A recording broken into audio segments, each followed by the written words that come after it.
Magandang araw mga kaibigan. Bigyan natin ng reaction, opinion itong post ni Professor Malo Tikia 9 minutes ago. Sabi niya, the first female Senate President history was made. Nilagay niya dyan yung picture ni Senator Ligarda umupo na doon sa upuan ng Senate President.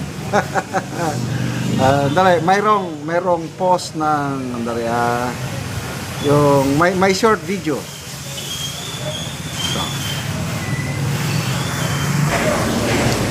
Si Senator Soto nasa likod ng majority floor leader.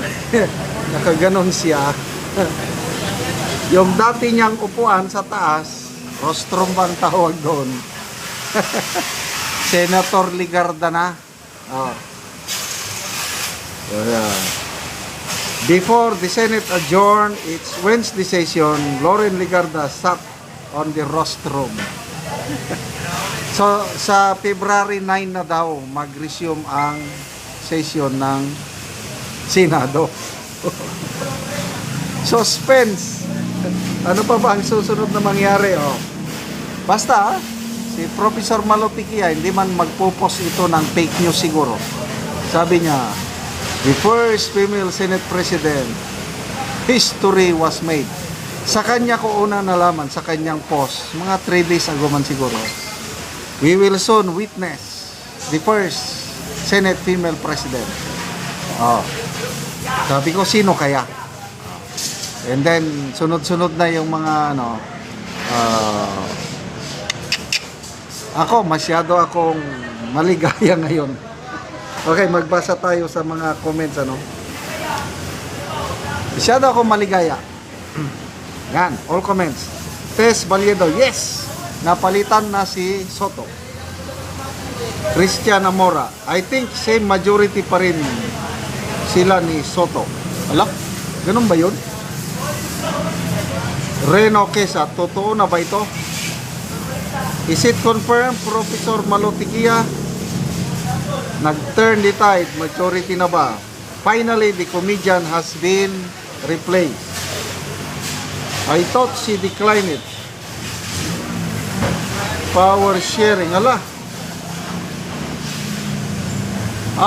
sandali, wag muna tayong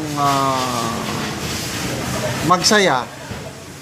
Baka sila pa rin ang majority. Alanganin pa rin ito Although mayroong post ng Billionaire News na nabasa ko na usually very reliable itong mga sources ng pati si Senate President Pro Tempore Lacson palitan na rin at ang ipapalit si Senator Pia Cayetano. So, puros babae na ngayon ang leaders ng Senate. Kasi throughout our history sa Philippine politics, puros lalaki ang leaders sa Senado. I think ang pinakaunang babae na naging Senate Pro Tempore ay si Senator Ligarda noong 19th Congress. Sino bang Senate President niya noon? I think si Subiri ang Senate President niya. Ang Senate Pro Tempore si Ligarda. Yun ang pagkakalam ko. Kaya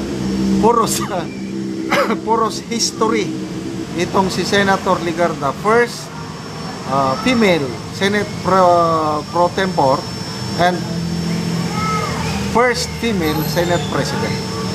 At least napalitan. Hindi pa ito sigurado kung nagbago na ba ang majority. Baka sila pa rin ang majority. Baka napakiusapan na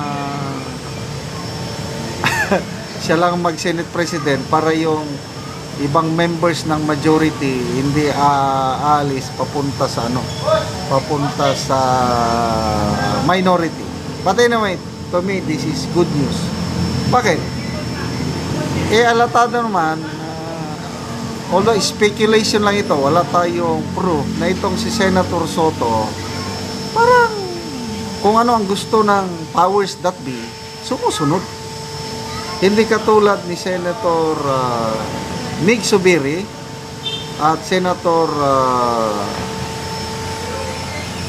Escudero na may sariling diskarte. Hindi sila hawak sa leeg ng powers that be.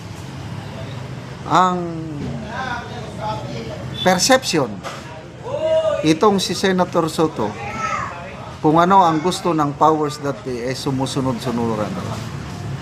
Example, nang dahil lang sa Supreme Court ruling na final na ibinasura ang impeachment ni BP Sara, bigla na lamang naisip na charter change. Ano pa naman yan? Anong kinalaman sa Supreme Court ruling yung charter change? Kaya nga, nakakapagtaka. Kaya ulitin ko, masaya ko. At least, hindi na yung Senate President ang kumo-question sa Supreme Court decision. Ang pangit kasi ang dating Senate President ka, tapos kine-question mo ang unanimous decision ng Supreme Court na para bagang mas magaling ka pa kaysa sa 15 justices ng although may sinasabi siya na opinion ng dating Supreme Court Justice Renato Puno, opinion ng mga opinion lang yun. It does not invalidate yung decision ng mga incumbent. Grabe naman, no?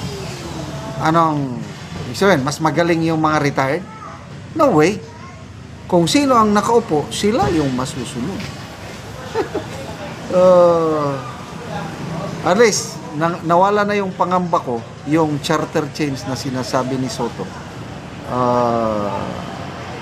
Nakakatakot. Baka biglang ibalik nila yung agenda nila, plano nila noong 2024 na mawawalan na tayo ng election sa 2028 kasi babaguhin ang form of government, aalisin yung presidential system, magiging parliamentary para walang eleksyon, at sa 2028 kung sino ang gusto nilang mag-prime minister, yun na lang.